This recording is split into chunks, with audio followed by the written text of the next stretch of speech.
सहानुभूति एक ऐसा व्यापक शब्द है जिसका हमें इतना ही पता है कि हमें सहानुभूति रखनी चाहिए, मतलब दूसरों के दर्द को, दुख को समझना चाहिए।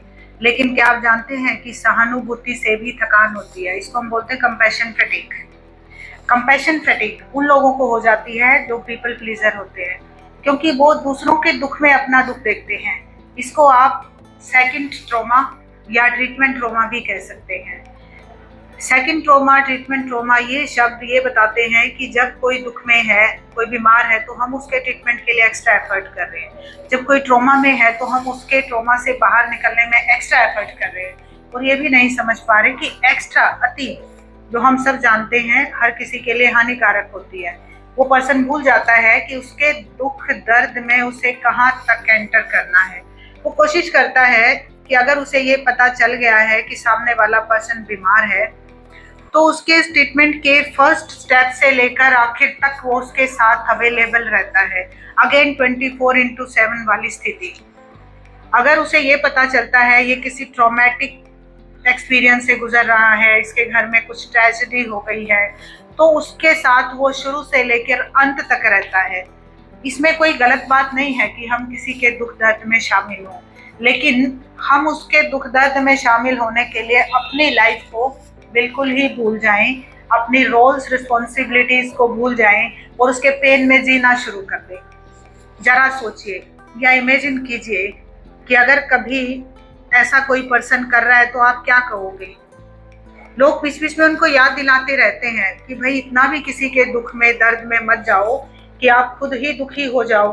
तो ऐसे में हम क्या करते हैं, उसके दुख में इतना ज्यादा खो जाते हैं, उसे बाहर निकालने की बजाय खुद ही बीमार हो जाते हैं। इसको बोलते हैं कंपैशन फैटिग। इसके भी लक्षण वही हैं जो भावनात्मक संकट के थे। शारीरिक दर्द, मानसिक दर्द, हमेशा शरीर और मन के साथ साथ कुछ ऐसे भी विकार हो सकते हैं जैसे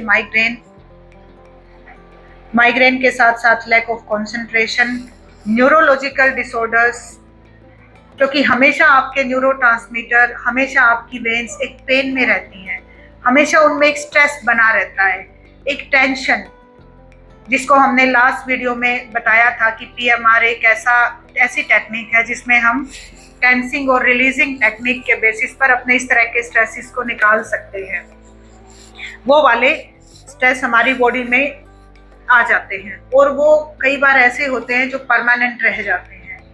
फिजियोलॉजिकली अदर डॉक्टर्स भी नहीं समझ पाते कि इन पेन का बेस क्या है, पर बहुत आसान है ये समझना कि कहीं ना कहीं अगर हमारा पीपल प्लीजिंग बिहेवियर है और हम नहीं उसको समझ पा रहे कि हम ऑल टाइम अवेलेबल थे और लोगों के दुख दर्द में, और शायद इतना ओवरली इन्वॉल्व हो गए कि वो पेन हमारी बॉडी ने एब्जॉर्ब कर लिया और आज हम उसी से गुजर रहे हैं। इसको मैंने थोड़े सिंपल वर्ड्स में बताया है, टेक्निकल वर्ड्स इसके और भी ज़्यादा हो सकते हैं, पर हमारी कोशिश यही है कि जितना सिंपल हम आपको समझा सके या आप तक कन्वे कर सके उतना हम करें। आप इसे समझिए, अगर कोई इससे परेशान है उसे बाहर लाने में उसकी मदद कीजिए। हमसे जुड़े रहिए। हमारे इस वीडियो को देखने के लिए भी धन्यवाद। हम एक हाइपर कनेक्टेड वर्ल्ड में रहते हैं जहां हम पर अनेकों तरह के प्रेशर बने रहते हैं। जैसे हमारे पास कोई टेक्स्ट मैसेज आया, कोई ईमेल आया या फिर कोई और मैसेज आया सोशल मीडिया से, तो उसका उसी टाइम जवाब देने का प्रेशर जो हमारे ऊपर बना रहता है, ये प्रेशर भी हमें थका देता है। और क्योंकि जैसे मैंने कहा हाइपर कनेक्टेड वर्ल्ड है, लोग हमसे उम्मीद करते हैं कि अभी तक जवाब क्यों नहीं दिया, ब्लू टिक क्यों नहीं दिखा। ये वाला बिहेवियर, इसमें अगर हम फौरन जवाब देते हैं तो ये साइन एंड सिम्टम्स हो सकते हैं कंपैशन फैटिग के और भावनात्मक संकट के, इमोशनल डिस्टर्बेंस क्राइसिस के। और ये होता है पीपल प्लीजिंग बिहेवियर की वजह से। जिन लोगों को ये लगता है कि मैंने अगर अभी जवाब नहीं दिया तो सामने वाला पर्सन मिसअंडरस्टैंड कर लेगा या फिर मुझे गलत समझ लेगा, या उनका एक नेगेटिव चेन ऑफ थॉट शुरू हो जाता है। इसका मतलब ये भी हुआ कि उन्हें लगता है कि उनके हर बिहेवियर पर उन्हें स्पष्टीकरण देना है, हर बिहेवियर को उन्हें जस्टिफाई करना है। और ये बताता है कि हम अंदर से फियर ऑफ रिजेक्शन से किस हद तक डरे हुए हैं। हमारी अभी जो सीरीज आ रही है उसमें हम इन सभी तरह के बिहेवियर्स पे चर्चा करेंगे। इसमें टॉपिक रहेगा हमारा पीपल प्लीजिंग बिहेवियर और उसके इफेक्ट हमारी मेंटल हेल्थ पर। हमसे जुड़े रहिए, हमारे सभी वीडियोस देखें, लाइक शेयर और सब्सक्राइब कीजिए और हमें कमेंट करके बताइएगा भी अगर आपकी कोई ऐसी सिचुएशन है या आपने अपनी लाइफ में कभी कहीं पीपल प्लीजिंग की है, आप उसके शिकार हुए हो और उससे आज भी सफ़र अगर कर रहे हो। यहाँ मैं शिकार होना इसलिए कह रही हूँ क्योंकि पीपल प्लीजिंग एक ऐसा बिहेवियर है जो जिसके साथ आप करते हैं वो तो कहीं ना कहीं खुश हो जाते हैं, लेकिन हम मानसिक तौर पर बीमार हो जाते हैं। हम का मतलब जो पर्सन पीपल प्लीजिंग बिहेवियर को अपने आप में पैम्पर कर रहा है या उसको बढ़ा रहा है, वो उसका शिकार होता है और लास्ट में उसे शिकायतें और फिर अपने इलाज के अलावा उसके पास कोई रास्ता नहीं बच जाता है। ये वही लोग हैं जो ये कहते रह जाते हैं कि हमने लोगों के लिए इतना किया और हमारे लिए कोई सोच भी नहीं रहा, कर भी नहीं रहा, पर उन्हें नहीं पता कि वो रेसिप्रोसिटी क्यों नहीं बन पा रही। जैसा उन्होंने किसी के साथ किया वैसा ही उनके साथ क्यों नहीं हो पा रहा।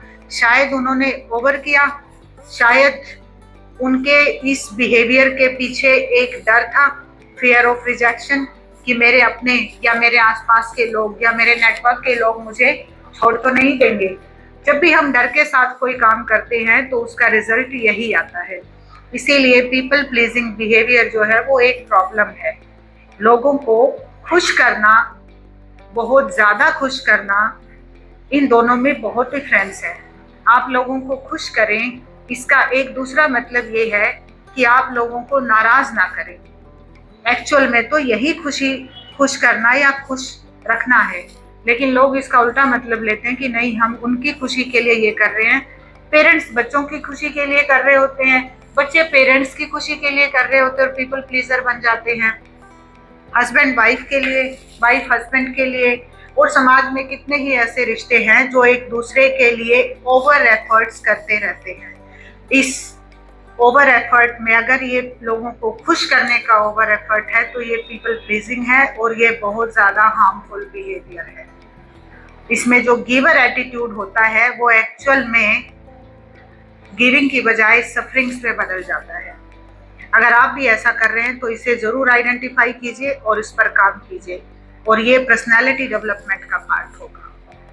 हमारी ये वीडियो लास्ट तक देखने के लिए धन्यवाद। लाइक शेयर एंड सब्सक्राइब कीजिए। मनोविज्ञान के अनुसार लोग आत्म साक्षात्कार की तलाश में रहते हैं और वो अपनी प्राथमिकताएं स्वयं निर्धारित करते हैं, पर ये वो लोग होते हैं जो पीपल प्लीजर नहीं होते और वो शायद खुश भी रहते हैं। लेकिन पीपल प्लीजर क्या करते हैं, अपना प्राथमिकताएं, अपना प्रायोरिटाइजेशन दूसरों के आधार पर रखते हैं कि कहीं दूसरे लोग नाराज ना हो जाएं, कहीं दूसरे लोग हमसे दूर ना हो जाएं, जिसकी हम बार बार हम जिक्र इसलिए कर रहे हैं ताकि सबकॉन्शियस माइंड उसको निकाल पाए। कहीं ना कहीं अगर आप लोगों के मन में भी ये एक थॉट आ रहा है कि हमें लोगों को खुश करना है और एक्स्ट्रा एफर्ट कर रहे हैं, तो आप भी अलर्ट हो जाएं। शादी से ज़्यादा अपने करियर को, करियर से ज़्यादा अपने बच्चों को, या बच्चों से ज़्यादा अपने करियर और शादी को प्राथमिकता किसको देनी है, आपसे बेहतर कोई नहीं जान सकता। आप और सिर्फ आप हैं जो ये निर्धारित करेंगे कि मेरी जिंदगी में प्राथमिकता क्या होनी चाहिए। और कमाल की बात यह है कि ये प्राथमिकता हर क्षण, हर मोमेंट पे बदलती है। थोड़ी देर पहले मेरी प्रायोरिटी मेरा बच्चा हो सकता है क्योंकि उसे स्कूल जाना है और मुझे उसे स्कूल के लिए रेडी करना, उसका स्कूल बैग, उसका लंच, या उसके पेरेंट्स में से दोनों अपनी अलग अलग रिस्पॉन्सिबिलिटी फी पे करनी है, एक्सेट्रा। थोड़ी देर के बाद प्रायोरिटाइजेशन चेंज हो जाता है कि अब हमें बच्चे को भेज दिया हमने, अब हम अपने ऑफिस की तैयारी में लगे या ये काम करें। इस बीच में अगर कोई थर्ड पर्सन आकर आपको कोई काम कहता है और आप अपने ऑफिस के काम को छोड़कर उसके काम में बिना ये सोचे लग जाते हैं कि मेरा शायद जॉब लॉस हो जाए या कुछ इतना बड़ा लॉस हो जाए जो कि कंपनसेट ना हो पाए, ये पीपल प्लीजिंग का साइन हो सकता है। और आप उसके पीछे ये सोच के चले, अरे ये मुझसे कुछ उम्मीद करके आया है, मैं इसे ना नहीं कह सकता। ना, यहाँ पर प्रॉब्लम है ना कहना, और यही प्रॉब्लम करेगा आपकी प्रायोरिटीज को, आपकी प्राथमिकताओं को आपको एक्सेप्ट करवाने में या सेलेक्ट करवाने में कि हाँ मुझे किसको ज्यादा महत्व देना है। और ये इसीलिए मोमेंट्री है कि आपको एक क्षण भर में ही ये पता लगाना होता है कि इस टाइम मेरे लिए ये काम सबसे पहले आता है। उसमें जब हम मैं को इग्नोर कर देते हैं, मैं का अर्थात सेल्फ को, तो हम पीपल प्लीजर हो सकते हैं। ये छोटे छोटे रोजमर्रा की जिंदगी के ऐसे उदाहरण हैं जिनसे आप बहुत आसानी से ये पता लगा सकते हैं कि कहाँ कहाँ हमारा ये भय हमें परेशान कर रहा है और हमारे ग्रोथ माइंडसेट को फिक्स्ड माइंडसेट में बदल रहा है, या शायद हम इस फिक्स्ड माइंडसेट से आज तक निकल ही नहीं पाए हैं। इसका मतलब ये भी नहीं है कि जो आदमी आपसे हेल्प मांगने के लिए आप आया था आप उसे इग्नोर कर दें। कभी कभी आप डिप्लोमेटिक भी हो सकते हैं, आप उससे एक स्पेस ले लीजिए, एक टाइम ले लीजिए कि हाँ ये आपका काम हम कर देंगे बट हमें कुछ टाइम चाहिए। उसके लिए आपको इतना बड़ा सेक्रीफाइस करने की ज़रूरत नहीं है। लेकिन जिसको ये हैबिट पड़ जाती है, वो पड़ती तो एक डर की वजह से है, हमारी मॉरल एथिकल वैल्यूज या आप संस्कार कहें, लेकिन आगे चलकर वो बहुत घातक सिद्ध होती है और हम नहीं समझ पाते कि कहाँ पर इसे रोकना है। पर इसे रोकना बहुत ज़रूरी है। ये और थोड़ा सा मनोवैज्ञानिक दृष्टिकोण से मैं आपको बताना चाहूँगी कि इसे आप टीनेज के बाद रोकना शुरू कर दीजिए, क्योंकि टीनेज तक कहीं ना कहीं हमारे बिहेवियर, हमारी रिस्पॉन्सिबिलिटी, हमारी ड्यूटीज़ के लिए हमारे पेरेंट्स, केयर गिवर, गार्जियन जो है वो जिम्मेदार होते हैं। वो हमारी गलतियों को सुधार लेते हैं या हमारे वो सभी रुके हुए काम कर लेते हैं, या as a backup, as a support system हमें कहीं ना कहीं एक मौका देते रहते हैं। पर जब आप एडल्टहुड में आते हैं और आपकी अपनी लाइफ शुरू होती है, तब आपके लिए ये बहुत खतरनाक हो सकता है, क्योंकि वहाँ पर ये आपके लिए एक हाई रिस्क हो सकता है। इसलिए इसको टाइमली पहचान लें, उस पर काम कर लें। ये ग्रेजुअल होने वाली प्रोसेस है, ऐसा नहीं है आपने इसको आज ही पहचान लिया और आज ही आप इसको रोक पाएंगे, क्योंकि जब आप इसको रोकना चाहेंगे तो एक भावनात्मक संकट आएगा। इसके बारे में हम अपनी नेक्स्ट वीडियो में आपसे डिटेल में डिस्कस करेंगे। देखिएगा ज़रूर, इस वीडियो को भी अंत तक देखने के लिए धन्यवाद। सिंगलिज्म ये नहीं बताता कि हम सिंगल का मतलब शादीशुदा नहीं है, या सिंगल का मतलब हम अकेले रह रहे हैं, या सिंगल का मतलब हम डाइवोर्सी हैं। सिंगल ये भी बताता है कि कभी कभी हमें खुद के साथ समय बिताना चाहिए और वो स्वार्थ नहीं है। हमारी सीरीज चल रही है पीपल प्लीजिंग बिहेवियर, इसके अंतर्गत एक और टॉपिक है सिंगलिज्म, कि आप अपने रिश्ते को कैसे देखते हैं, औरों के साथ आप अपने रिश्ते को कैसे देखते हैं और खुद के साथ आप अपने रिश्ते को कैसे देखते हैं। बहुत ही कम लोग ऐसे होते हैं जो ये जानते हैं कि खुद के साथ खुद का भी एक रिश्ता होता है। इसको हिंदी की कुछ लाइनें बहुत अच्छे से बताती हैं, जैसे जंगल जंगल ढूंढ रहा है मृग अपनी कस्तूरी, कितना मुश्किल है तय करना खुद से खुद की दूरी, बाहर शून्य अंदर शून्य, शून्य चारों ओर है, मैं नहीं हूँ मुझ में फिर भी मैं में मैं का ही शोर है। हर इंसान मैं अर्थात घमंड में रहता है और उस घमंड में वो हमेशा दूसरों को ब्लेम करता है, और ये वही लोग सबसे ज्यादा होते हैं जो दूसरों को ब्लेम करते हैं, जो कहीं ना कहीं दूसरों को बहुत ज्यादा खुश रखने की कोशिश भी करते हैं, प्लीज करने की। नहीं तो जरा सोचिए कि क्यों किसी को इतना ज्यादा खुश करना है, क्यों किसी की खुशी आपके लिए इतना मायने रखती है कि आप एक्स्ट्रा एफर्ट करें और खुद दुखी हो जाएं। इसमें अगर हम एक जनरेशन की बात करें तो मिलेनियल जो है वो जनरेशन की ये सबसे ज़्यादा प्रॉब्लम है, क्योंकि कहीं ना कहीं हमें ये सिखाया गया है बचपन से कि किसी को नाराज़ नहीं करना है, पर ये करेक्ट नहीं किया गया कि खुद को परेशान करके किसी को खुश नहीं करना है। ये एक डिफ्रेंशिएशन है जिसको थ्रू आउट लाइफ करते करते बच्चे जो है, क्योंकि कभी बचपन में ही सिखाया गया था, इसको करते करते वो बिहेवियर इतना फर्म हो गया कि आज वो समझ ही नहीं पा रहे कि वो किस चीज़ से सफ़र कर रहे हैं। वो मॉरल एथिकल वैल्यूज़ जो उनको बचपन में दी गई, वो आज उनके अंदर इतने बड़े कॉन्सेप्ट और बिहेवियर पैटर्न बन गए कि वो खुद नहीं उनको ब्रेक और मॉडिफाई कर पा रहे हैं। ये जो लाइनें अभी मैंने पहले कही, ये बताती हैं कि हम शायद इसी चीज को लेकर कंफ्यूज हैं, खुद से खुद की दूरी। हमने ये तो सीख लिया कि लोगों को खुश करना है ताकि वो नाराज ना हो, हमें छोड़े ना। हमने उस डर को भी अपने अंदर दबा के रख लिया कि अच्छा हमारा एक्स्ट्रा एफर्ट जा रहा है, कोई बात नहीं, पर हम लोगों को नाराज नहीं कर रहे। लेकिन होता ये है कि वो नाराजगी हो ही रही होती है साथ साथ, और हमारी शिकायतें भी चल ही रही होती हैं, पर हम उसमें खुद से खुद की दूरी वाला पॉइंट भूल गए कि हम खुद से उतने ही दूर होते जा रहे हैं। हमें नहीं समझ आ रहा कि औरों को खुश करने के साथ साथ खुद को भी देखना है। इसकी हम अपनी नेक्स्ट वीडियो में बात करेंगे कि खुद को भी रिचार्ज कैसे करें। जैसे हमारे सभी इक्विपमेंट्स को रिचार्ज करने की ज़रूरत पड़ती है, वैसे ही हमारे मन को भी रिचार्ज करने की ज़रूरत पड़ती है। जब भी हम कोई एक्स्ट्रा एफर्ट कर रहे हों तो एक्स्ट्रा एनर्जी लगती है, जिसको साइकोलॉजी में लिबिडो, एक साइकोलॉजिकल पावर, एक साइकिक पावर बोलते हैं। वो हमारी धीरे धीरे खत्म होती चली जाती है, एक साइकोलॉजिकल एनर्जी जो हमारे मन को भी चाहिए। हमारी ये वीडियो देखने के लिए बहुत बहुत धन्यवाद। नेक्स्ट में हम इसी विषय पे चर्चा करेंगे। पैसा आपको विरासत में मिला है, आपने कमाया है, या आपकी लॉटरी लगी है, जैसे भी हो, उस पैसे को आपको कैसे खर्च करना है। पैसा आपको विरासत में मिला है, आपने कमाया है, या आपकी लॉटरी लगी है, जैसे भी हो, उस पैसे को आपको कैसे खर्च कर, ये होती है मेंटल अकाउंटिंग। बहुत कम लोग जानते हैं मेंटल अकाउंटिंग क्या है।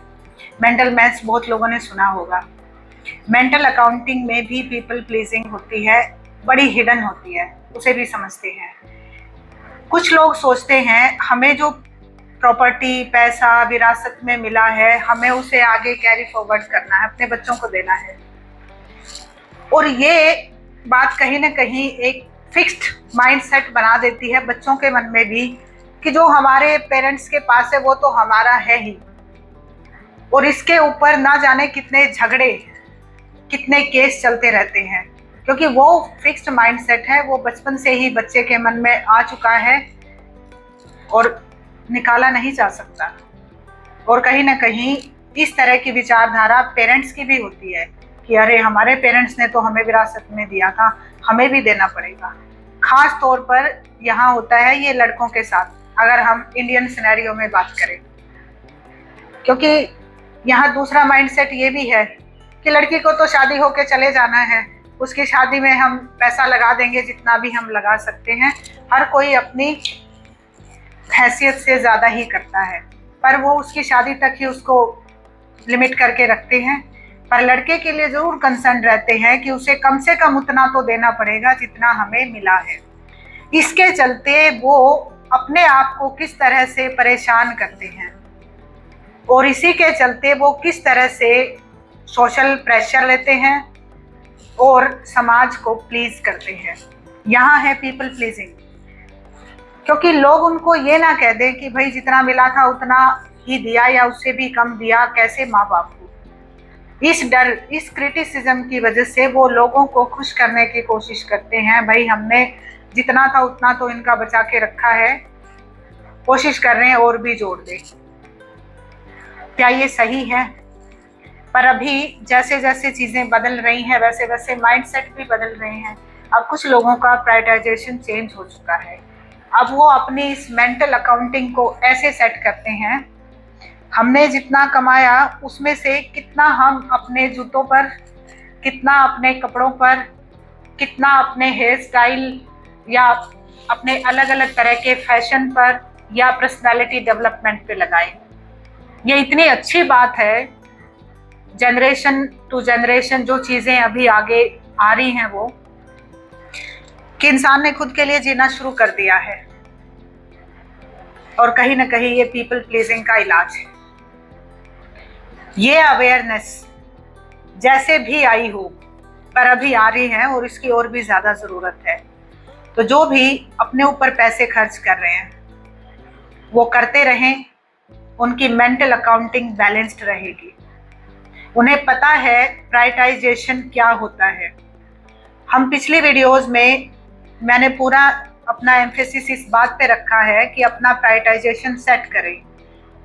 ये पॉइंट उसको बहुत अच्छे से बताता है कि शायद यहाँ ये प्रायोरिटाइजेशन सेट हो गया है कि अदर्स के साथ सेल्फ पे भी पैसा लगाना हमारे मेंटल हेल्थ, हमारी मेंटल अकाउंटिंग के लिए बहुत बढ़िया है। जब भी आप खुद पे पैसा खर्च कर रहे हो, प्राउड फील करें। उसके लिए आपको अपने विरासत में मिले धन में से भी कुछ खर्च करना पड़े तो करें, क्योंकि वो आपका ही है। आप अपने बच्चों को जो विरासत में दें वो ग्रोथ माइंडसेट दें, जिसका हम अभी तक जिक्र कर रहे हैं। वो फिक्स्ड माइंडसेट ना दें कि जो मेरा है वो भी आपका है और जो हम आगे कमाएंगे वो भी आपका है। अब इसके चलते तो जो जो मुद्दे हो जाते हैं वो फिर कंट्रोवर्शियल हो जाएंगे, उनका हम जिक्र नहीं करेंगे। पर सब लोग समझदार हैं, वो समझ ही गए होंगे कि उससे जुड़े कितने भयंकर मुद्दे हो सकते हैं। बच्चे उस प्रॉपर्टी, उस संपत्ति के लिए क्या क्या कर देते हैं पेरेंट्स के साथ। इस पे जरा आप खुद विचार कीजिएगा। पर ये मेंटल अकाउंटिंग को बैलेंस रखिएगा। हमें कमेंट करके ज़रूर बताएं हमारा ये कॉन्सेप्ट आपको कैसा लगा। वीडियो देखने के लिए धन्यवाद।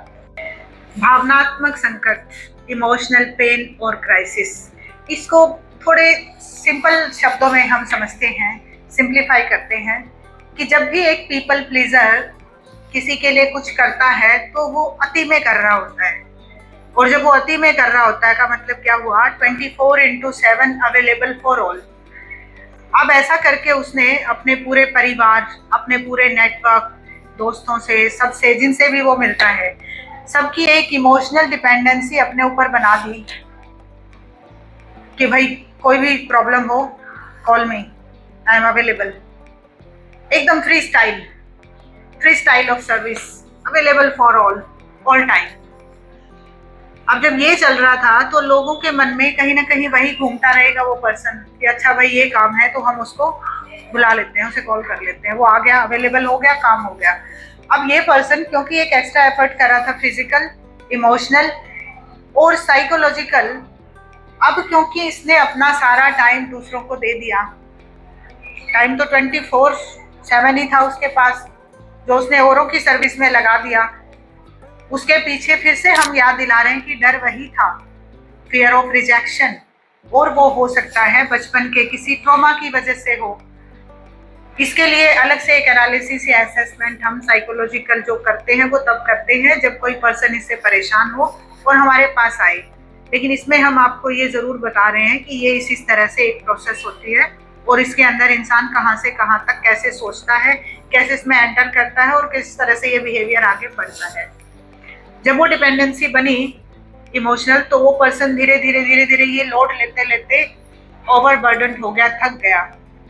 अब जब वो थका तो उसने सोचा कि भाई कब तक मैं लोगों को ऐसे ही खुश करता रहूंगा, क्योंकि बीच बीच में ऐसा भी होता है कि जब उसको जरूरत पड़ती है तो लोग उससे कुछ शब्द कहते हैं, अरे आपको क्या जरूरत है, आप तो प्रॉब्लम सॉल्वर हो, आप सबकी प्रॉब्लम सॉल्व करते हो, हम आपके लिए क्या कर सकते हैं।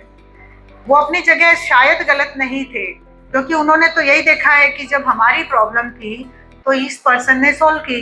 अब हमारे पास शायद वो प्रॉब्लम सॉल्विंग एबिलिटी, वो स्ट्रेटजी है ही नहीं कि हम उनकी हेल्प कर पाए।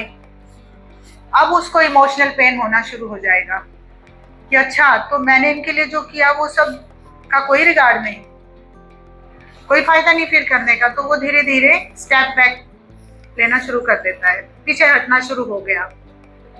अब जब वो पीछे हटना शुरू हुआ तो शुरू में लोगों ने उसे फिर भी एक्सेप्ट कर लिया, एब्जॉर्ब कर लिया कि चलो कभी कभी जो 24/7 था, अगर वो कभी नहीं भी अवेलेबल है तो इट्स ओके कह के छोड़ दिया।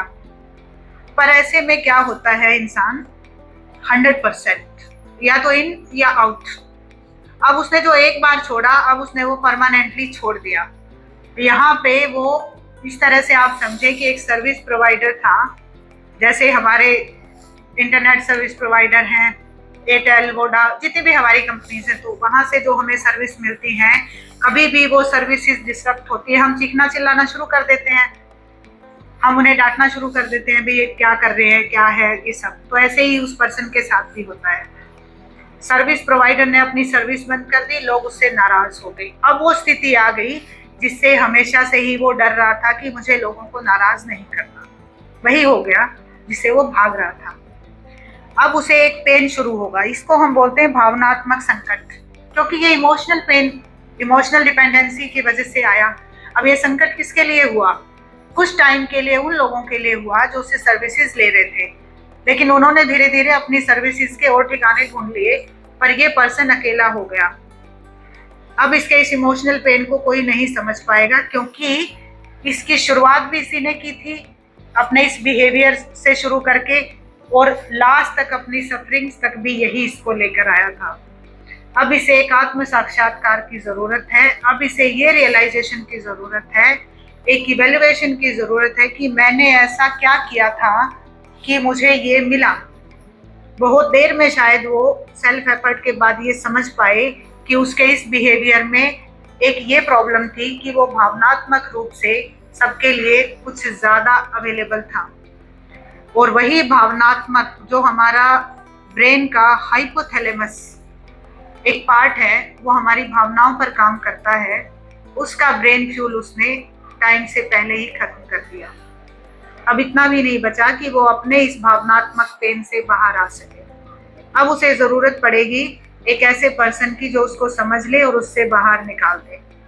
इसमें अदर सिम्टम्स हो सकते हैं फटीग के, उसको फिजिकल और मेंटल फटीग हो सकती है, उसको IBS जैसे सिम्टम्स आ सकते हैं, इरिटेबल बाउल सिंड्रोम, खाना खा रहा है नहीं डाइजेस्ट हो रहा है, कभी डायरिया कभी कॉन्स्टिपेशन, उसके पेट में हमेशा दर्द रह सकता है, लेकिन उसका कोई फिजियोलॉजिकल बेस नहीं होगा, क्योंकि ये भावनात्मक संकट है, उसका बेस है इमोशनल पेन। इसीलिए उसको अपने इमोशंस के डॉक्टर से मिलना होगा और इससे बाहर आना होगा। ये इतनी गंभीर स्थिति है, अगर किसी के भी साथ हो तो उसे तुरंत अवेयर कीजिए, इससे निकालने में हेल्प कीजिए। हमारी वीडियो को देखने के लिए धन्यवाद।